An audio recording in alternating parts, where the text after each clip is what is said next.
Good afternoon, everybody. I'm very honored to be here among you today.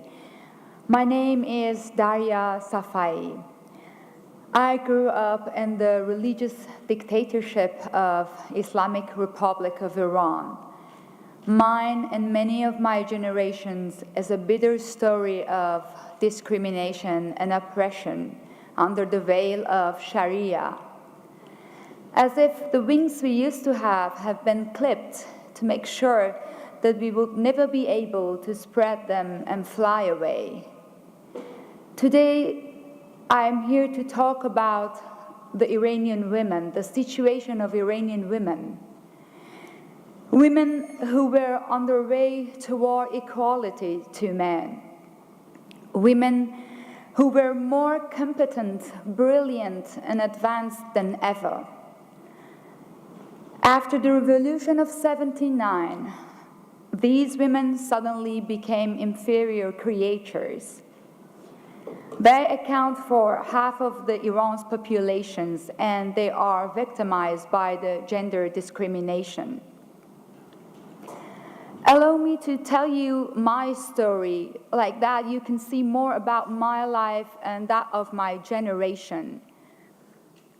The first time I was confronted with that sort of discrimination was when I was 6 years old, the first day of school, and I was on my way to go for beginning of the school. When suddenly I had to wear a veil, a dark, large cloak, and a trousers underneath. Of course, I didn't find my clothes beauty. I had much more better than that. But one day, it was the time to change the code of dress. And what saddened me most was the moment that I saw our neighbor boy, who was also on his way to school, and I saw him, he had the same clothes as the day before. So, as a girl of 6, I knew that my life is changing, but his life stayed the same. At another time, while I was playing at the playground with my girlfriends, suddenly I had to laugh out very loudly. I was a girl like 9 years old, and I saw our director of the school came to us very angry and talked like, how dare you laugh that loudly? It does not suit a girl. You cannot laugh that loudly. I felt deeply ashamed and guilty for having done something utterly wrong. So my code of conduct changed as well. And like that, we as girls, contrary to boys, we were not allowed to ride a bicycle or to go swimming. Because of all these restrictions, I really didn't like to be a girl. I didn't want to be different from a boy, and even I felt ashamed for being a girl. As I grew up, I started asking myself more questions like, why do only women have to cover themselves? For me, feeling the sun and the wind touch my hair was the pinnacle of joy, especially in the hot summer. Life of women in the Islamic Republic of Iran is imbued with discrimination under the veil of Sharia law. The hijab is mandatory. A woman is not allowed to work, study, or travel without her husband's permission. A woman can't divorce, only on exceptional conditions. After a divorce, a woman can't get the custody over her children. The children goes automatically to the husband. And even if the husband dies, it goes to the family of the husband. Women inherit half of a man. And in the court, the testimonies of women have the half of value of the testimonies of men. And all this while individual and social freedom of Iranian society before the revolution had never been limited. That makes it difficult for women to accept these regulations now. At my graduating at Tehran University in 1999, a student manifestation had broke out. People were more than fed up with the blatant limitations of freedom and daily violation of human rights.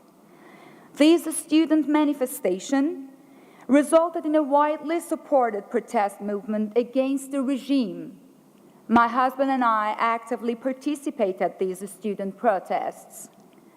We constantly lived in fear and were permanently under observation, but we still cherish the hope and believe that we can change everything if we just continue to do that. However, the regime retaliated, and protests, of course, did not go unanswered. Like myself, many people wound up in prison. My husband had fled. Until today, any form of protest is still violently nipped in the bud by the regime. People sometimes point out to me that for Iranian women, things must have changed for the better under President Rouhani. That could not be less true. Let me tell you about some new limitations for Iranian women. Under President Rouhani, in the past 2 years, the religious police opened more than 3 million files on women who do not live up to regulation regarding clothing.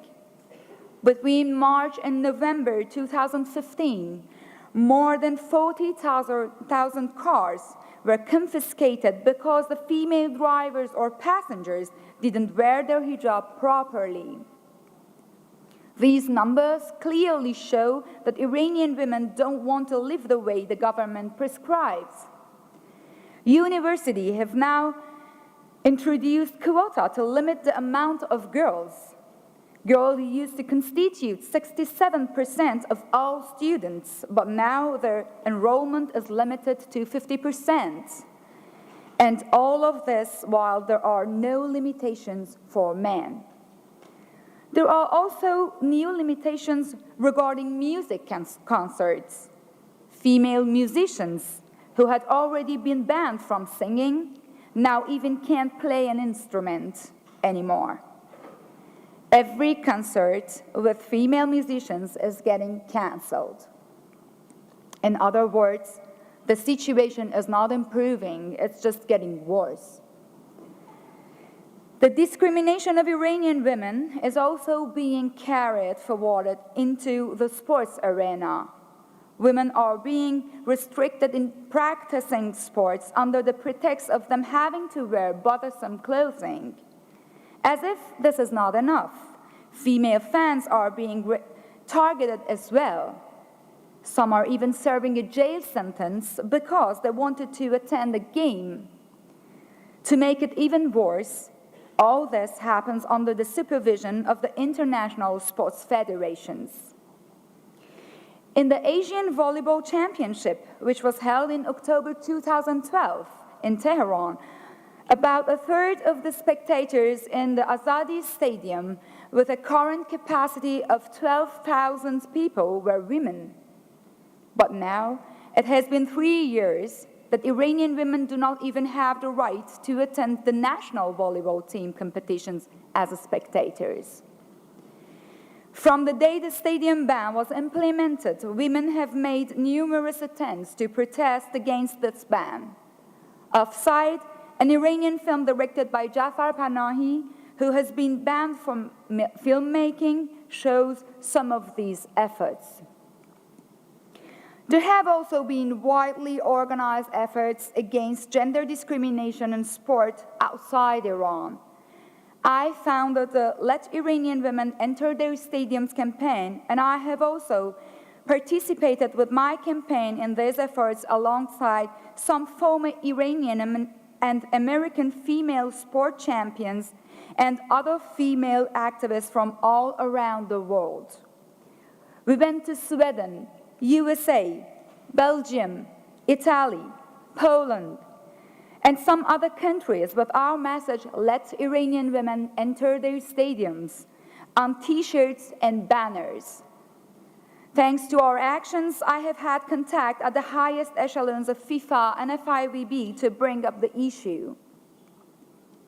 But we still observe that the government of Rouhani neglects the right of women to enter a stadium. During the FIVB World League Games in Tehran in June 2015, they didn't sell tickets for women, and security forces took up positions in a large area around the stadium, inspected approaching cars at checkpoints, and diverted women away, even when they were living close to the stadium, only to prevent protests of women who were denied access to the stadium despite earlier promises that they could attend these games. To exercise and watch sport events are the basic rights of every citizen, regardless of gender or race. The fact that all women, except for Iranian, can attend stadium inside Iran is a great insult to Iranian women. Yes, foreign women can attend stadium inside Iran. The Iranian and Saudi Arabian women are the only women throughout the world who are prevented from entering stadiums, with the difference that Iranian women have had the right for several generations and have enjoyed it. Today, the sports arenas has become a major place for women's civil campaigns. The volleyball arenas are the front line of women's campaigns against gender discrimination. Iranian women need support from democratic countries and international organizations. No society can develop as long as systematic discrimination of women is rule rather than exception. Regarding the problems of extreme Islamism the world is facing nowadays, it is even more important to support women who fight against this discrimination. The fight for equal rights corrodes Islamism to the core of its existence and will eventually overthrow it because equal rights for women are incompatible with an Islamic state structure. A fight for women's rights is a fight against extremism, better and more efficient than any army. I am confident that the fight for women's rights in Islamic countries and beyond can halt the lethal spiral of violence. If women win, the whole society wins. Thank you for your attention, and it is just the time for a video, just short video of our campaign, what we have done all around the world. Thank you.